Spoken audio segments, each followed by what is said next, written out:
I'm, is Nancy back in? Just give me 1 second. I want to see who we got. Not yet. Thank you all for your patience. We had some meaty matters to discuss this evening. And we have one member who is joining us virtually. I'd like to get her on.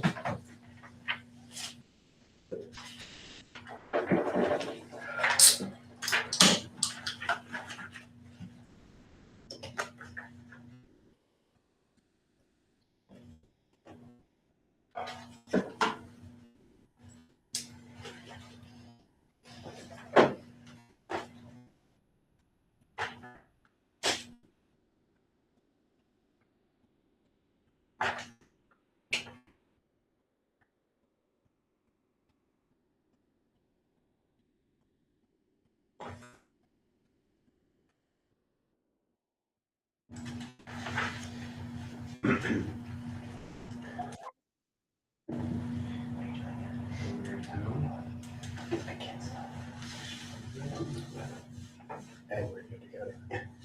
Just ask us that. We were like, oh. Eric talking to Maryland. That's like, I drove to Maryland recently, actually. I was had that. Beautiful out Mrs. Starmer, can you hear us? There she go.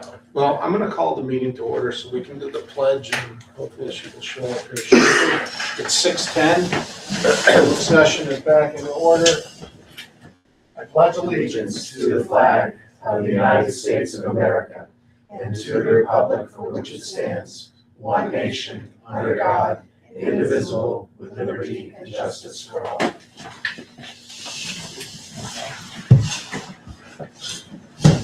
All right, thank you all very much. We're going to change up the order just a little bit due to some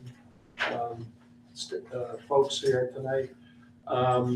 So the first order of business would be I would entertain a motion to authorize the superintendent to hire an additional assistant principal for ILES, so long as it falls within the 26-27 budget.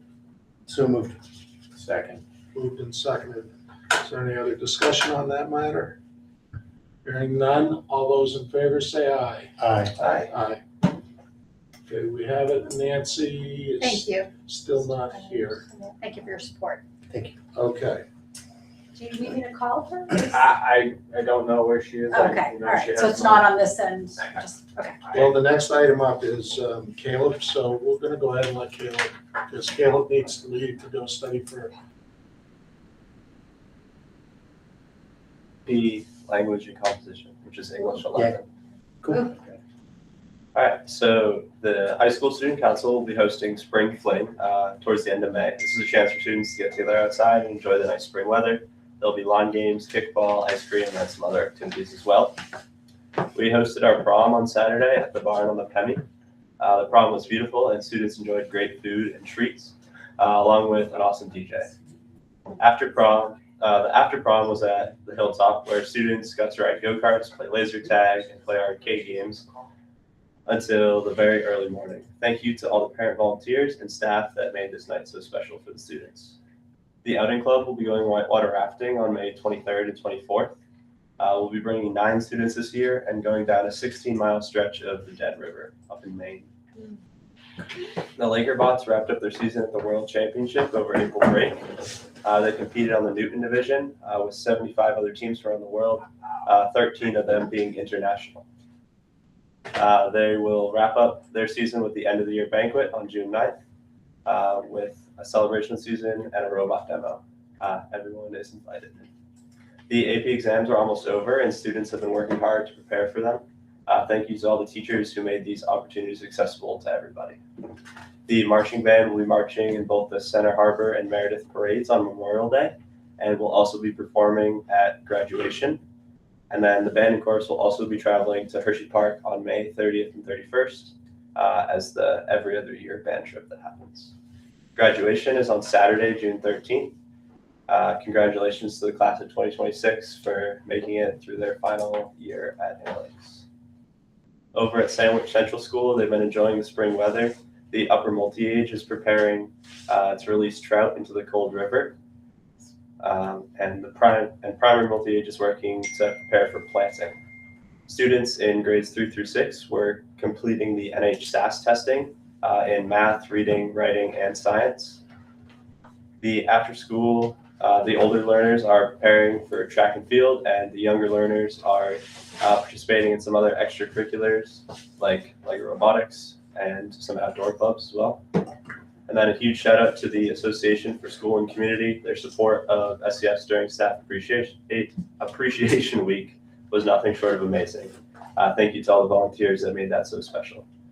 Down at the elementary school, students again in grades 3 through 6 worked with NHSAS testing in math, reading, writing, and science. April had a huge focus on reading at the elementary school. It was Read Across America Week, and the students read over 70,000 minutes across the entire month, surpassing their goal. There was a student staff volleyball game recently where the staff ended up winning 2-1. Thanks to all the high school student volunteers that also helped facilitate that game.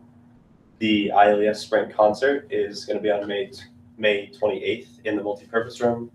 Join us there to celebrate these talented young musicians. There will be a 5th grade astronomy night on May 29th, and the 6th grade will be traveling to Mara Vista from June 3rd to June 5th for their first overnight school trip. That's all. Caleb did a really nice job connecting with ILES and SES. So that is That's great. really appreciated. Yeah, it was really nice to hear that full scan. There's a lot going on, so that gives a good sense of it. So really appreciate you doing that. Yeah. Thank you as always for your very thorough update, Caleb. I appreciate the fact you take this job seriously and it is reflected in your product. And congratulations to my Laker Bots. Yeah. You were a big part of that team. Thank you. Great. So go study. And just a shout out for Liquor Bots. So I think it's You can May ask. 26th. Yeah. There's gonna be like a Liquor Bot celebration. Am I We're doing a presentation Yeah. school, to the whole to the whole school. school? So I think Sarah was The gonna send invites that went out. out today. Good. Yep. To the board. I asked her to invite them, so. We'll be in the balcony. Good All right. Thank you guys. Thanks, Caleb. Thank you, Caleb. luck. Thank you, Ed. Thanks, Ed. Travel safely. Or at least. All right, we're now in the minutes of April 14th, regular school board meeting. Mr. Hanson, did you open public comment? Oh, you know what? Thank you very much. I did not. So I am now opening public comment at 6:16. Do I have any public comment electronically? The only message I have looks like it ended up in your inbox, Mrs. Moriarty, regarding outdoor graduation, and it looks like you replied. So that it came into this Oh, particular. previously? Yeah. Yeah, So okay. I don't, Yep. nothing pertaining to this meeting. Okay, yep. Thank you, Mr. Parsons. Any public input from people here in person? Hearing none, we're gonna keep rolling. Minutes of April 14th. I would move to accept them as presented. Thank you. Is there a second? Thank you, Abe. Any other comments or questions about the April 14th minutes? Hearing none. All those in favor say aye. Aye. Aye. Do we have enough to? We have four. Yeah. 4 is a quorum. Yeah, it's okay that somebody abstained, because Okay. you're a quorum. Yep, okay. We have the minutes of April 21st. Entertain a motion to approve. I'll move those as well. Okay. Seconded by Mr. Locke. Any other questions or comments on the 21st? Hearing none. All those in favor say aye. Aye. Aye. Same. Ooh, So, I'm in favor. so 3 yeses and 2 abstentions? So what does that mean? Are we gonna have to vote on these again? No, I don't think so, because you have a majority. No. Oh, Do the people abstentions. present. Yeah, that's how I'm interpreting it. Okay, let's run with that. We have the minutes of April 29th. I will move those as well. Thank you. Second. Thank you, Jim. Any other questions or comments on the 29th? Hearing none, all those in favor say aye. I abstain. Aye. The 3 yes. 3 yes and And 2 2 abstentions. Okay. They look good, I just wasn't there to confirm. All right, current bills payable. Mrs. Dolph. Thank you. In your packet on page 45 is manifest 3021, and I'm happy to answer any questions if you have any. Any questions for Mrs. Dolph? Hearing none, I'd entertain a motion to approve the manifest as presented. Seconded. You gotta move it. Moved. I was calling for it. All right, thank you. I'll second it. Seconded by Duncan. Any other questions or comments? Hearing none, all those in favor say aye. Aye. Thank you. Thank you. Next up, we have the enrollment report. Mrs. Moriarty. So the enrollment went up slightly in the right direction. We're just about over 900 again. So nothing substantial to report. Okay. Staffing update? So you have the staffing update, which is based on where we currently are.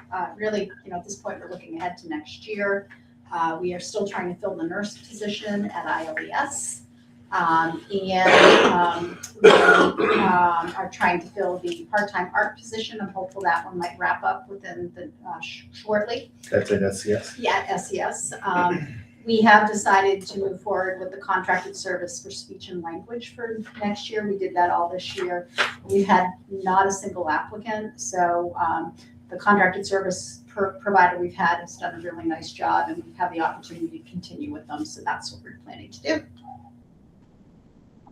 Excellent, thank you very much. Anything else from Mary regarding staffing? Okay, so next we have the year-to-date financial report. This is, Thank you. On page 52 is the year-to-date financial report. We are about 2% available, which is about just over $800,000. Later in the meeting, we will talk about end-of-year fund balance and some ideas that we have for encumbrances to carry forward. So happy to answer any questions as well. questions for Mrs. Dollar? Thank you.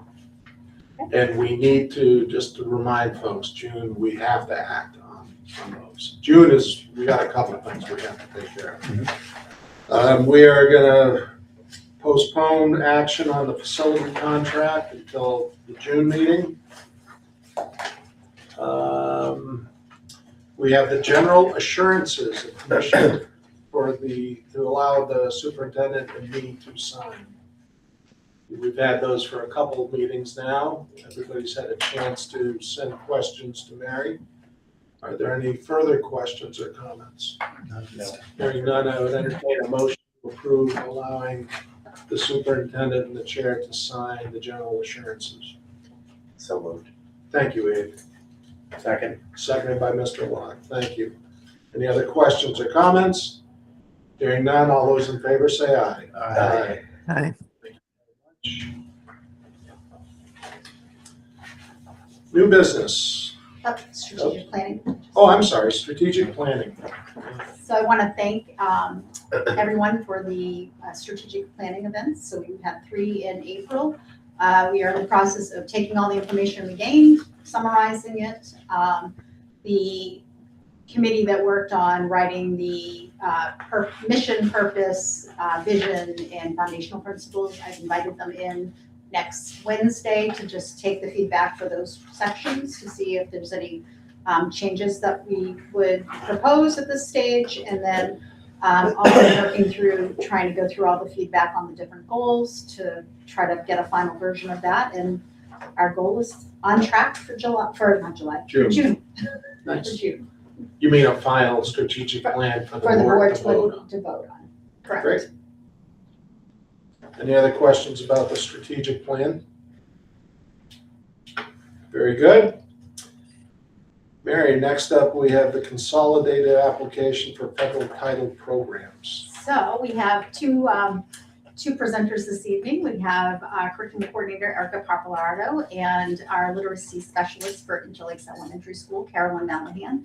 to talk to you about our federal title programs. This conversation is part of meeting a requirement we have for the application process. We need to have a public just opportunity for people to know what we're proposing and an opportunity then to be connected to, in this case, Erica, if they have any feedback. So I'm gonna let the two of them take it away.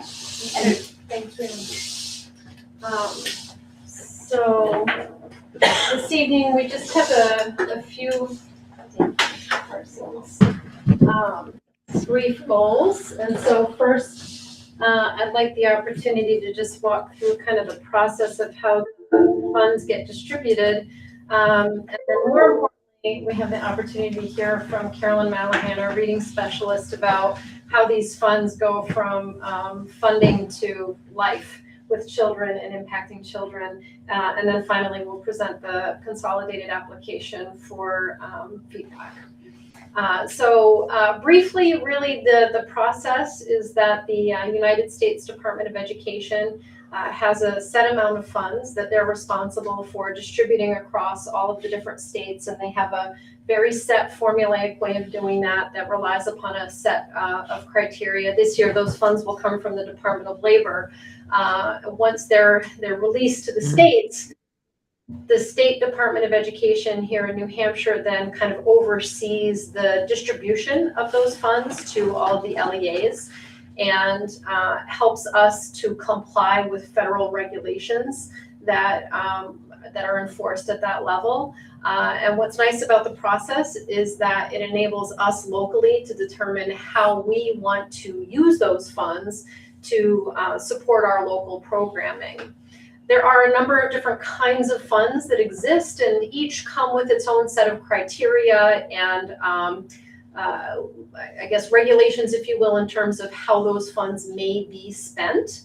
And so we won't get into those weeds, but what we will see here is a nice visual display of, if we look at kind of all of the funds that are part of our district budget, that really tiny pink sliver is really the amount of funds that we're speaking about tonight. So just to give some perspective in that, and I think what's really important about this perspective is that it looks like a really small, insignificant sliver, but when you hear more about what we actually do with those funds, I think the community is going to be really impressed with how we're able to leverage all of that. So with that said, I'm going to turn that over to Carolyn Mallahan, who's going to speak a little bit more about how we work with these funds at Interlakes Elementary School. So, excuse me. The Targeted Assistant Program at Interlakes supports children identified as having the greatest need. The Title I people who are paid out of the grant, they spend all of their time, 100% of their time with Title I students. They sign assurances stating that twice a year, that their time is spent only with students who are eligible for Title I.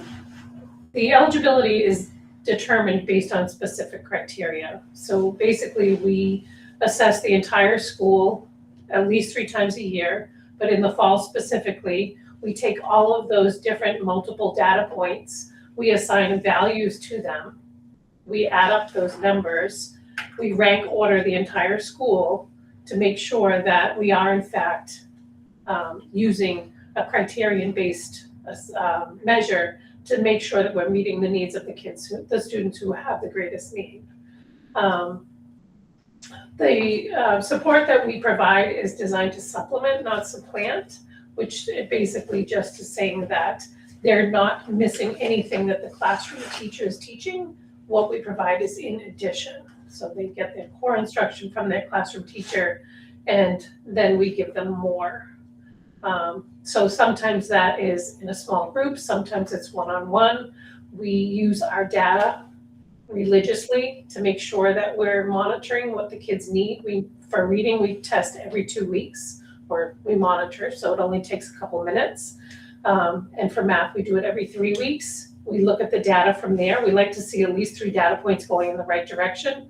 But if those data points are not going in the right direction, we regroup, look at those needs again, make sure that we're having the students matched to the right instruction, to the right teacher, to the right grouping, to the right time of day.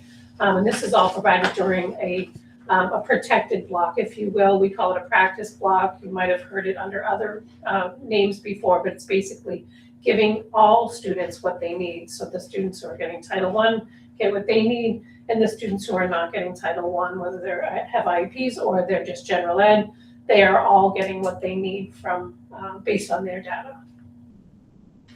The Title I staff, right now, out of the grant, we pay for 1 certified teacher and 4 highly qualified paraeducators that provide that support. And I will just jump in, so at this stage, we are having to pay a portion of some part of, to keep that whole, $20,000 next year. That is coming out of regular district funds. Is that based on the head count? So you have 33 kids in reading, 36 in math. Is that staffing kind of based on? Well, so I think that originated, so when I first started, Title I staff, no, actually just paraeducators, not the certified teacher, they worked less hours. So they worked a half an hour later in the morning and they got out a half an hour earlier. Plus they had 10 furlough days. So with the new contract for the paraeducators that was passed 2 years ago, that left us short. Okay. And that change in health insurance also was an impact then to how much money is.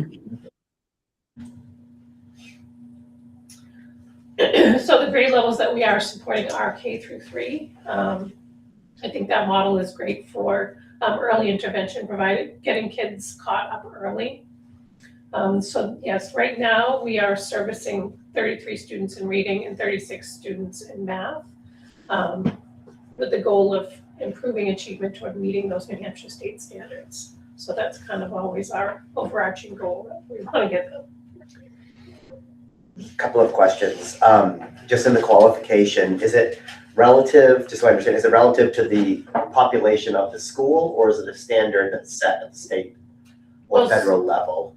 It is at the federal level. So Title I paraeducators do have a different level of highly qualified status in addition to, I'm sorry, your were you question speaking is- about the The students? student, in terms Oh, of qualifying students, yeah, Criteria. the criteria to qualify for Yeah, the title. Right. Yeah. Part of your Eligible. program, you build in your criteria, so that is unique to each Title I program. Okay, okay. yeah, so we take the assessments that Interlinks Yeah, administers. yeah, okay. We assign point values to them. And we use multiple data points. We use NWEA, we use phonemic awareness tests, we use Acadian's data. So, and for math, we use Master Track. And so we get a nice snapshot of each learner and their areas of need. Okay. That criterion, though, you submit as part of your program approval. Yeah. So the state has to approve your. That makes sense, okay. And then the second, Yeah. and the second is, as you're tracking progress throughout the year, do students sort of qualify mid-year or graduate mid-year? That's a great question. Okay, Mm. That brings me to the next slide. okay. Way to be a Yeah. So this is just a quick snapshot. So in the fall of 2025, 79 students qualified for reading and or math. In the winter, when we go through the process again, we assess the whole entire school. We fill out the criteria sheets, add up the points, do the rank order, go through the process of data meetings with teachers, with administration, special education, everyone is part of the process. So in winter, that's what we're looking at again. So for here, 38 students, sorry, I'm gonna flip this page just to make sure. So 38, out of the 79, 38 of those students met their benchmarks, so they were no longer eligible. Great. So 41 continued on with the program, and 26 new students were found eligible.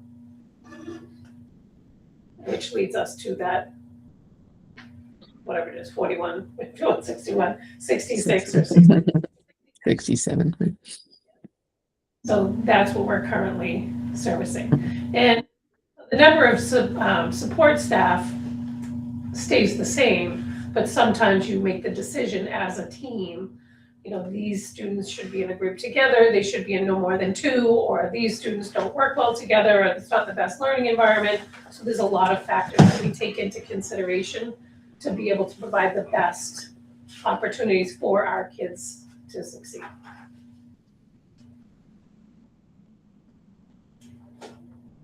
This is another picture, so when I tried to look at just this particular grade level over the past 2 years, so grade 3, I went back and looked. So in first grade, this was reading and math. There were, wait, that couldn't be. Get that one. I'm sorry. I think this was. Just math? Yes, sorry, there it is right there. This was Title I math, so there were 10 students in first grade that were eligible for Title I math. By grade 2, 6 of those students exited the program, leaving those original 4, if you follow the purple. 13 new students came in second grade, and that brought us to the 17. So then when you track that same cohort over to third grade, only 2 of those original 10 remained in the program. Now there are a lot of factors that contribute to that 12 at the end. So 1 student came back in, 2 of the students re-entered, 5 new Title I students, and 8 exited. So it's kind of some kids exit due to being on an IEP, some move out of the district. There's a lot of movement and a lot of factors that contribute, but you can see that original 10, keeps changing. It's not always the same kids. And like I said before to Erica, I said these, I look at these numbers, but I see children. Those 10, I can name them. And I know still in and which ones are moving out and which ones are coming back in, and I can name them. But that's a lot of movement, and it's nice to see kids exiting. So part of your goal is that in order for us to keep Title I whole, we have to have a stakeholders group that meets, and maybe you want to jump to that. Absolutely. Okay. Did you have one last talking point? Just basically this was one big part of the Title I grant too, is the family engagement events, and this was 2 things that we had this year. A game night in the winter, and then we have this event coming up in the spring for an author coming to the district. And then in addition to data, we do listen to parents, and we do elicit feedback from them, and these are some of the comments from that. Thank you, Carolyn. And absolutely, so part of the process also is that we are required to have a stakeholder engagement group, and so we held that meeting last month. And you can see all of the different roles that comprise this stakeholder group. And the purpose of that is to essentially share with different sets of eyes and experiences in our community what our goals are, what our needs are, and to have a conversation about how we as stakeholders envision using these federal funds to support programming. So that meeting was held, and the stakeholder engagement group, it was a very successful meeting. There were a lot of ideas shared, a lot of great energy. The decision was made to continue to maintain current staffing with our Title I program, to continue those targeted academic interventions, continue to support our family engagement nights. And then the one thing that came out that really is something that we actually just had a meeting on this afternoon was a need for us as a district to increase our community's understanding of what it means to be a Title I targeted school. So we've done a lot of work on the website. We've redesigned it to make it more accessible and to provide additional information and to frame some things less in policy and more in I'm a parent, my child just met the criteria, what does that mean kind of framing. So hoping that will be more understandable and accessible than the dense policy that perhaps isn't as clear. And we've also created a draft series of monthly newsletters that we're hoping to send out next school year to just, again, provide more community information, really brief snippets of what does Title I mean, meet the team, those kinds of things, so that we can share more about the great work that we're doing in this program. So with that said, the consolidated application, I believe, is in your packets, and we're sending that out for public comment so that we can continue to seek feedback, and all of that can be sent to me directly. So all that application does is it actually takes all those title grants and feeds it all into Title I, which we have that authority to do. And to keep it as whole as we can. And again, about $20,000 will be picked up through district funds, which we knew during the budget process, we were preparing for that. In addition to Title I, we do have an academic interventionist at ILES who does do both reading and math, and then we also have another academic interventionist who does solely math. So those are supports that are provided that are outside of Title I funding. And I do want to commend Mrs. Malahan and the Title I team. That space, when you walk in there, and like, it is focused, and there's a sense of urgency that is needed. The goal of Title I is typically kids are about, it's accelerated growth. You're trying to get like accelerated 1 year or so more of growth. And that sense of urgency is definitely felt. And I think you have really established a great Title I team. It was gratifying that when we walked around during staff appreciation, that space looked like a hive of activity. It was really exciting. They have a busy day for sure. Special space. And thank you to Dr. Papalato for doing all the horrible, horrible paperwork that goes along with the consolidated applications.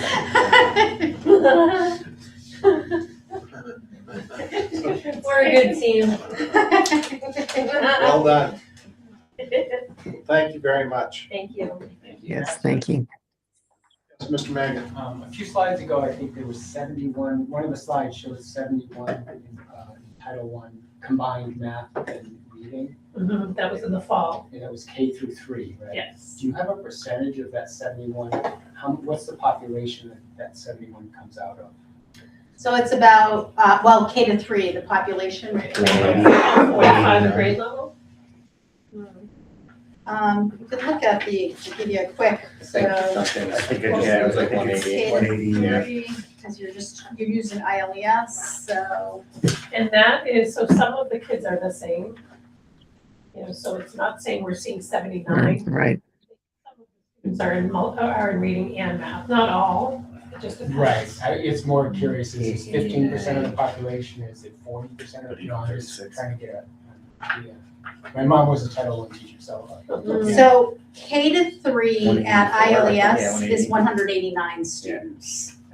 So Title I. again, it sounds like, so I'm gonna say 71 slots, right, Right. out of 189. That's about 38%. I don't know what to base that on, it seems high, but. Yeah. Yeah. Okay. I mean, part of it is we have 5 staff, and then, like Mary said, in addition, we have an interventionist for math and another one who does reading and math. So we are able to provide, intensive targeted instruction, which is a good thing. But I think it's a note that the population requires it. And ILES is our neediest school, and I think it's important for people to remember that. We're about 33% free and reduced lunch. I think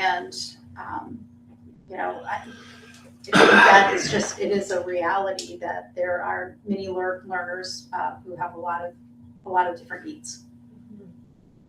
I would even say, looking at this, having a child that was in Title I for 6 months and is not in there anymore, who was in grade 3, it gave the extra. It's a boost. It doesn't really, I'd like to think I'm an okay parent. But I think it helps, Yeah. So you might have folks coming in and out quickly that just needed 4 months of extra math help, and then they're totally fine. And that's So, the goal of it. Yeah. That is truly the goal, Yeah. so. It really is. And that other slide that I had, where it went from 79 that you were referencing. Yeah. So from fall to winter, it was 48% were released. Mhm. So like you said, that program, that's the goal. You know, you want to hit them hard, give them what they need, and hopefully let them fly. Thank you. Thank you very much. Any other questions about that one? That's great. Insurance committee review. I see one name. Yours. So I'll take the opportunity to say something first. The health committee concluded its work. We don't have a written document. We're in process. We should have it for June. Long and the short of it is, and this was a group that was made up, Jim and Nancy were both on it along with me. And then we had members of both unions and administrators and Non-bargaining. non-bargaining folks. And retired. And Retired, yeah. Cross-section of stakeholders. And the long and the short of it is, after looking at 3 different options, we decided that the best plan was to stick with Health Trust at this time. So that's what we'll be talking about.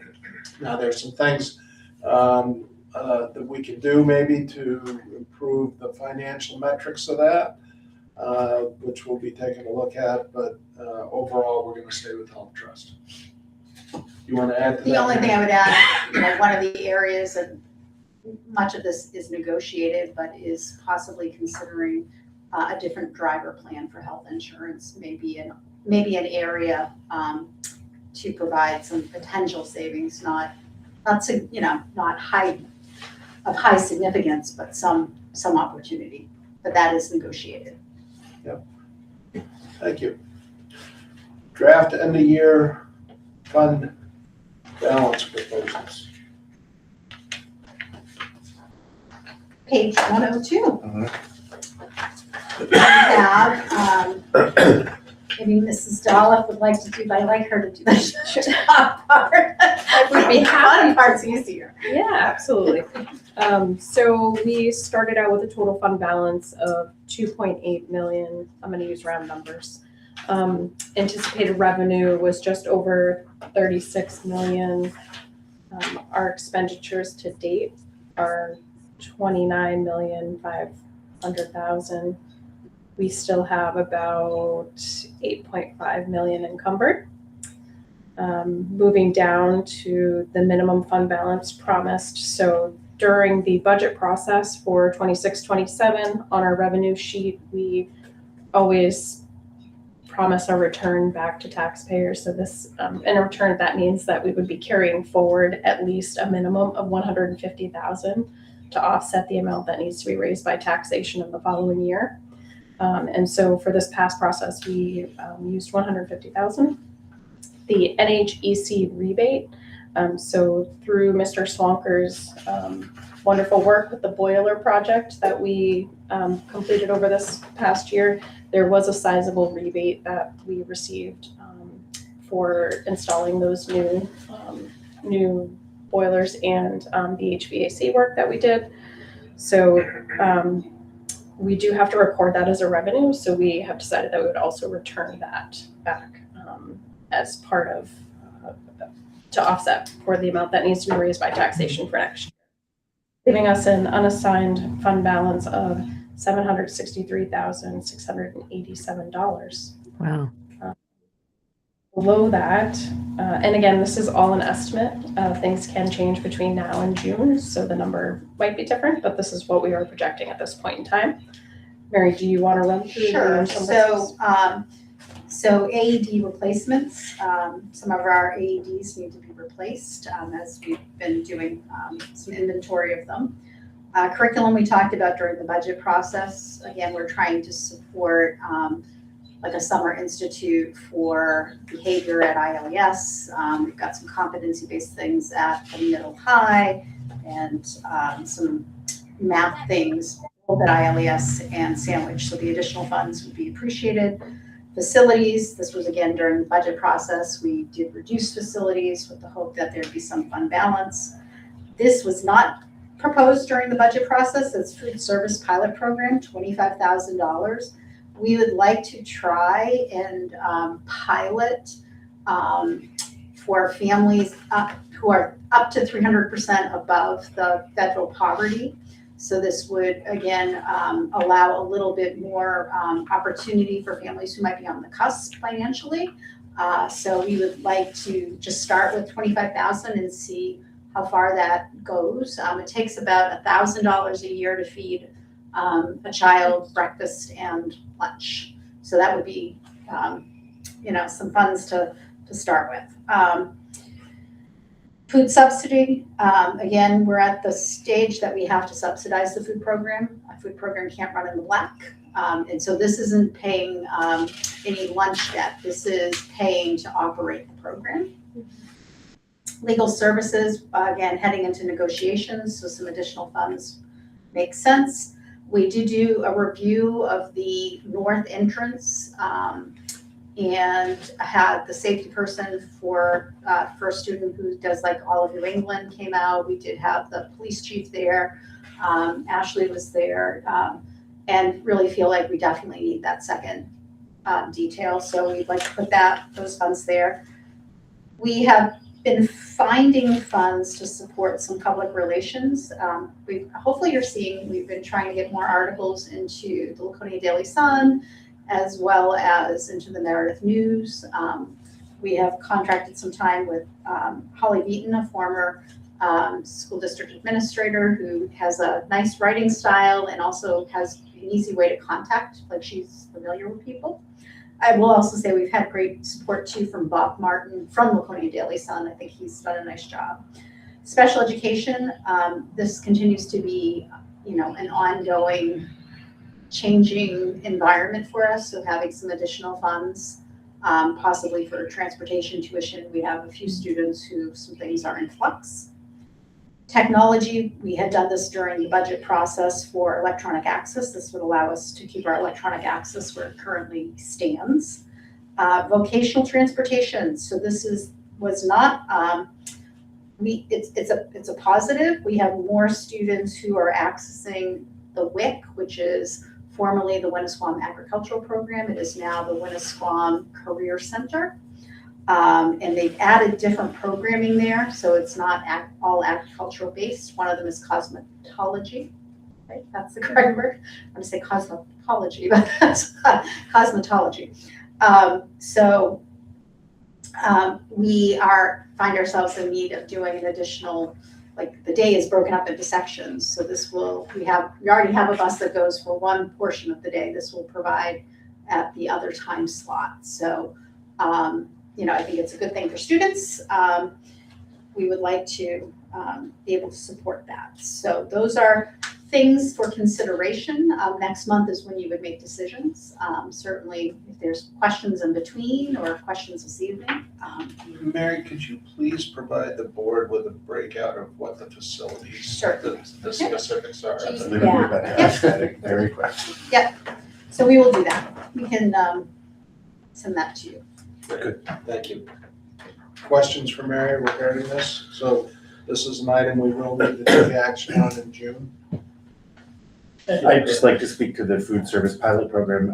I think in the discussion of the warrant article in the district meeting, I think this is responsive to many voters' concerns, and I think this is an important thing to support, as are all of the things on this list.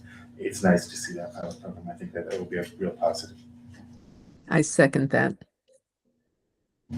Dave? On the same item, I think, given the discussion at the meeting, I think we should be thoughtful about this pilot program and the data we're collecting and what we're actually hoping to learn from this, because I think it can feed and help us sort of be prepared for those discussions as they continue into the future. Absolutely. Our hope is we'll get some data. I mean, granted, it'll be limited before we're building the next budget, but it might give us a sense of how much we might want to request that the board consider adding to the budget over time. Great. Can I ask, how are you going to screen the families to understand whether they're in that percentage over the free and reduced lunch criteria. What we learned from at least one school district doing this, having families still complete the same paperwork for the that you do for free and reduced lunch. And then we will probably have our outreach counselor will be charged with making sure, that people are falling within that range. And that was something that's, that's like the mandate of you have to complete that paperwork mandated by the state no matter what, right? Because that did come up as a discussion of folks talking about the amount of paperwork it takes to just kind of break into the barrier as something that they were talking about. But that's a requirement by law, right? So to get the free and reduced lunch, yes. So if we had Not to fill necessarily, I think we could maybe try to simplify the paperwork, but I think it's a similar process. People do have to share their income so that then you can determine if it falls But within the that range. outreach programming this is something that they do, Yeah. and we are charging them with a more expansive. Yes, and if they can simplify, because again, the federal government paperwork, we don't have a choice over. What I will say, and maybe this is the time to share, that technically Interlakes Elementary School has fallen into community eligibility to receive the federal program for free lunch and breakfast for all. Oh, It's good. like, well, it's not. It's like No? 25.1%. So the cutoff is 25%. Ashley and I did meet with the state because that has a lot of implications, because they only look then at your direct certified folks is what they're looking at. And what people have found is if you're doing that, then you are not able to collect from other folks because now people don't have an incentive paperwork. It would impact most likely our title funds. So the funding would be impacted. So in the state of New Hampshire, despite the numbers of school districts being potentially in a position to do that, only 2 districts are taking advantage of that. The other part of that still make up the financial difference of, do you want to share what that looks like? So they will reimburse a district 1.6 times the federal reimbursement rate. And then anything above that, the district has to cover. And it has to be covered by the general fund. It cannot be covered by your food service fund. So we would have to raise and appropriate funds every year for the program. I think another thing to mention, the 2 districts that are participating, they're a single building district. So they're a K through 8 building or a K through 6. There's no other buildings affected by their program. It makes it a little bit easier whether or not, say, one building would be free and the rest would have to pay. So, and I did talk or connect with, I should say, a local superintendent who their district was going to do it and then they backed out of doing it because, again, the impact, they weren't going to get the forms back. So then that free and reduced lunch number is just such an important piece of how other funds and things occur. So it does not seem to make sense at this point for us to pursue that for Interlakes Elementary School. So I think the program itself may need to be looked at a federal level because they're not recognizing what they're trying to accomplish and then the financial impact that they're potentially putting on. Yeah. So, but I did want to at least share that we have looked into it and at this stage does not seem to make sense. So a pilot seems to make more sense. Great. Questions on end of year fund balance or comments? Hearing none, that's a nice segue into the 26-27 proposed meal pricing. Thank you. On page 103 of your packet is a memo that I am sharing with you. The last price increase that we shared with you for the current school year was 15 cents on lunch prices and no increase to breakfast. For next year, we are proposing a 10 cent increase for breakfast and lunch prices. That is the minimum that we're required to increase our prices due to a deficit in the program itself. So overall, the program runs in a deficit and the district has to subsidize. That's what that means. It didn't come in the program itself didn't come in the black. So we do have to increase our prices. So by federal statute, the formula requires the district to increase minimum. at a minimum of 10 cents, Correct. which traditionally has been what we've done to try to stem the cost passed on to families. But to be clear, this is not optional. We must Correct. in order to participate in the federal program. Yes. So to that end, I would entertain a motion to approve the pricing proposal as presented. So moved. Second. Moved and seconded. Are there any other comments or suggestions or questions? Hearing none, all those in favor say aye. Aye. Thank you. Thank you. Thank you. Next up, we have donations. Donation from the Jones family, the amount of $5,000 for separate track lighting circuit.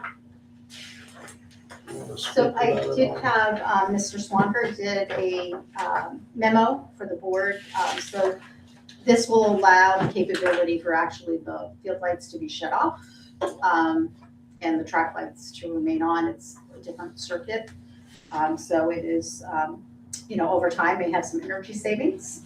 And there would be no additional funding needed from the district. Correct. And this is separate, like this is an add-on to the light project, but the 5,000 would fully fund it. Motion to accept the donation from the Jones family. Okay, is there a second? Second. Seconded by Abe. Any other questions or comments? Hearing none, all those in favor say aye. Aye. Very much. And certainly the Jones family has been very generous. Yep, they have. We have some other donations from MBSB in the amount of $500 to be used for Comfort Dog Rosie. It was a fine dog. For Meredith Rotary in the amount of $5,000 to be used towards the Destination Imagination Global Finals. Very kind to them. From Hearts and Hands Thrift Shop, the amount of $2,000 to be used towards the Destination Imagination Global Finals. Another very generous donation. As well as Irwin Automotive Group, in the amount of $1,000 to be used towards the Destination Imagination Global Finals. A lot of generosity in that community. Dogs and kids. Good stuff. Accept the donations as presented With gratitude? with great good gratitude. Excellent. Seconded by Mr. Locke. Gratitude. Any other comments or questions? Hearing none, all those in favor say aye. Aye. Aye. Then we have some lighted up Lakers donations from the Common Man, in the amount of $1,500, and from Eileen Stribula in the amount of $50. Motion to accept the donations to the Lakers campaign with great gratitude. Thank you, Jim. Is there a second? Second. Seconded by Duncan. Any other comments or questions, thoughts? Hearing none, all those in favor say aye. Aye. Aye.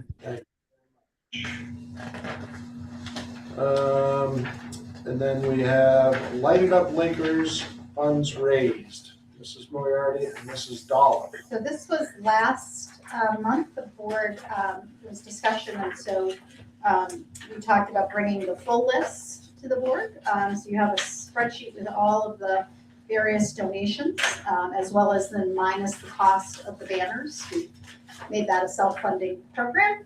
So I did do just a summary on page 110. So you have $359,000 for the actual project cost. That includes a $44,000 in contingency funds.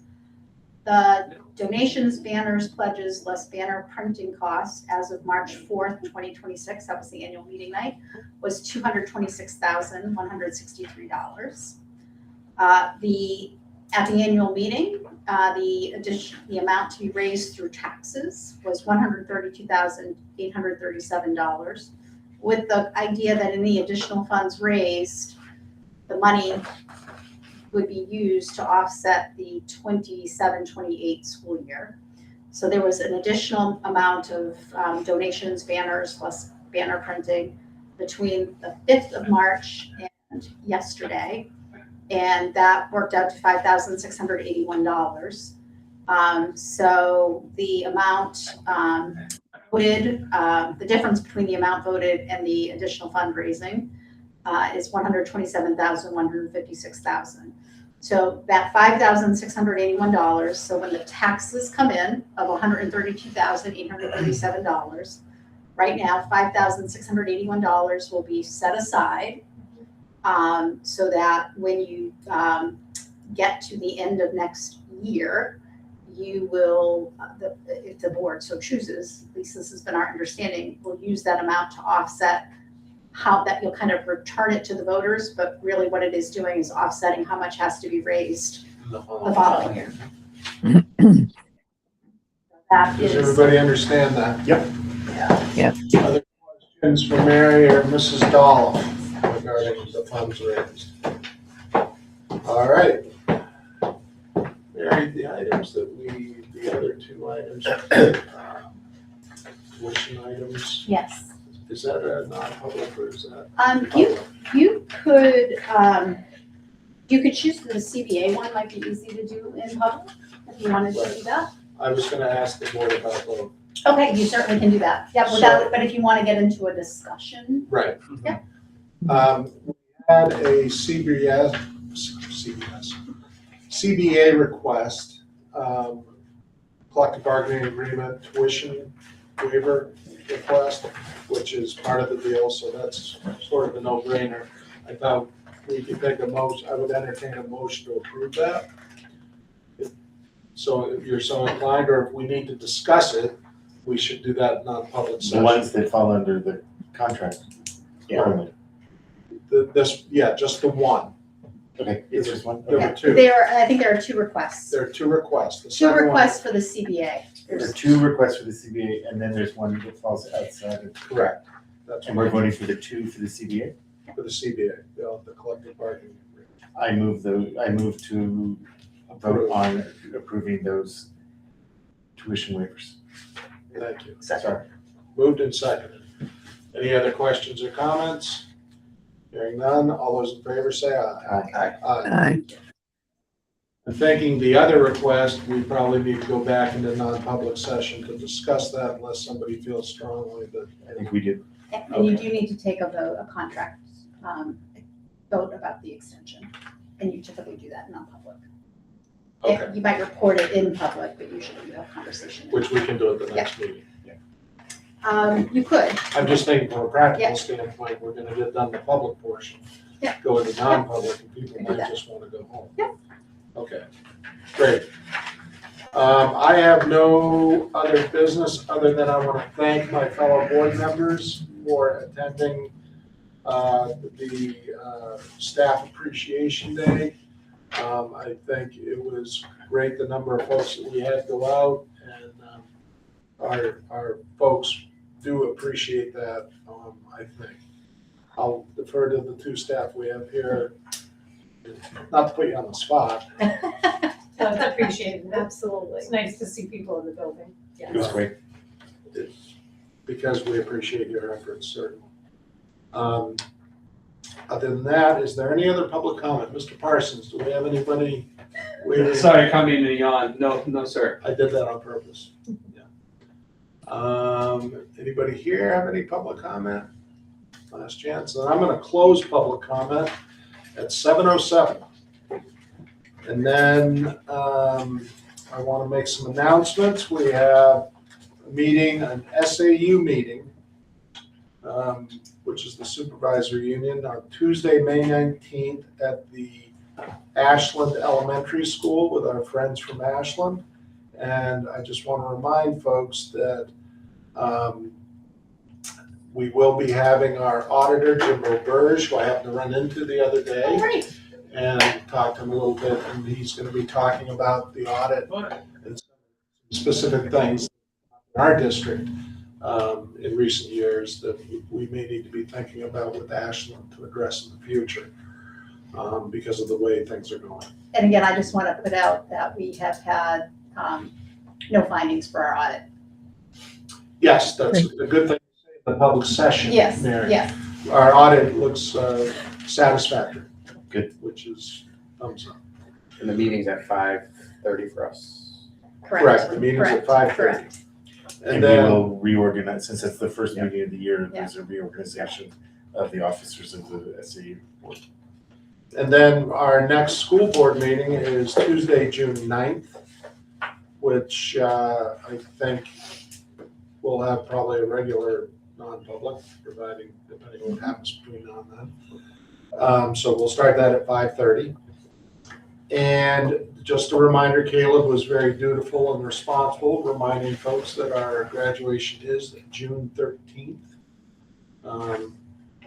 And is there anything else you wanted to add, Mary, last minute things? At the moment, Anybody else have anything they want to add? we will have the scholarship night that will send out invitations. That's usually the end of May. Great. Then instead of going into adjournment, I would entertain another motion to go back into non-public session per RSA 91-A:32C. Includes matters which, if discussed in public, would likely affect adversely the reputation of any person other than a member of this board, unless such a person requests an open meeting. So moved. Thank you. Is there a second? Second. And I'll Mr. vote. Yes.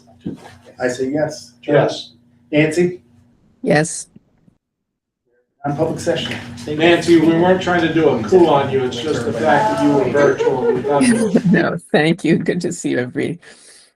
So Mrs. Stormer, you'll have to go back to the previous meeting yeah. link because this one's being recorded. Oh, no way, So, really? Oh, that's. the one we had earlier, the 5:15 link, No, you able to do I that? haven't in a while. Or I can call you, Nancy. Yeah. 18 years. So I'm gonna end this Yeah, one. that's a good amount. And then we'll see. Thank you. We'll see ya. Thank you. And- Bye, everybody. Bye, Nancy. Stop recording.